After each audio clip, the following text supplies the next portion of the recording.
ప్రదక్షిణం చేయాలి. ఎవరు చేయగలరు? భూమికి ప్రదక్షిణం చేయగలమా? సాధ్యమయ్యే పనే. అందుకే భూప్రదక్షిణం చెయ్యలేకపోయిన వాళ్ళ కోసమని దానికి ప్రత్యామ్నాయములను శాస్త్రం ఇచ్చింది. అమ్మ స్నానం చేసిందా, స్నానం చేయలేదా? అమ్మ పూజ చేసిందా, చేయలేదా? అమ్మ ముఖం కడుక్కుందా, కడుక్కోలేదాతో కూడా సంబంధం లేదు.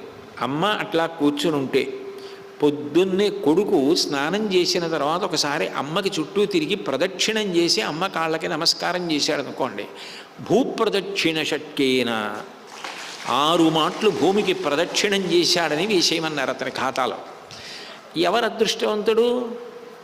తల్లి ఉన్నవాడు. నాకు తెలుసు, కానీ ఏం ప్రయోజనం? ఎవరికి చేయను?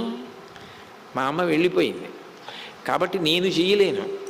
ఎవరు చెయ్యగలరు అంటే, చేయడానికి అవకాశం ఉన్నవాడెవరో వాడు